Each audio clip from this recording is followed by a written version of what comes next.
Nahaharap sa dalawang kaso ng parricide ang lalaking pumatay sa kanyang mag-ina at nag-iwan sa kanila sa compartment ng kotse sa Parañaque. Naaresto ang lalaki sa Cagayan at umamin sa krimen. Selos raw ang pinag-ugatan ng insidente. Makibalita tayo kay Jennifer Muñeza.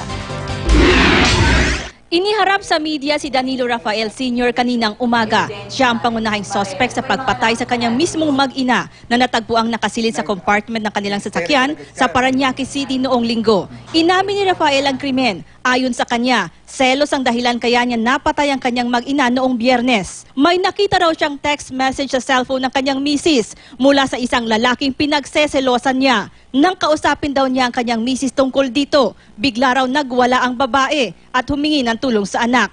Wala naman daw balak ang suspect na saktan ng kanyang mag-ina. Pero nang pumasok ang kanyang anak na lalaki sa kwarto, may dala raw itong kutsilyo at akmang isasaksak sa kanya. Malapit sa akin, dinukuhan ko yung baril.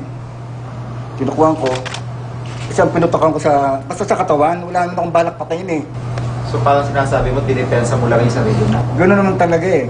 Sa pagkataranta, nagawa na rin daw ng suspect na barilin ang kanyang asawa. Nangyari ito sa kanilang bahay sa Maragondon, Cavite. Nang inspeksyonin ng pulis ang bahay, nakita nila ang mga ebidensya gaya ng baril na ginamit, mga bala at mga bakas ng dugo. Matapos ang krimen, isinilid ng suspect ang mga biktima sa compartment ng kanilang kotse at dinila sa lugar ng kanilang mga kaanak sa Parañaque. Hindi raw alam ni Rafael ang gagawin kaya sumakay siya sa bus hanggang makarating sa Tugigaraw, Cagayan kung saan siya naaresto. Labis ang pagsisisi ng suspect sa kanyang nagawa. Nahaharap siya sa 2 counts of parricide.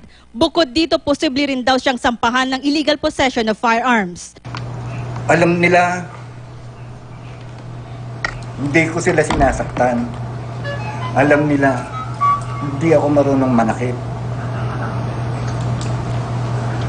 Pero sa nangyaring to, sana mapatawad nila ako. Jennifer Muñeza, Nagbabalita, Pilipinas.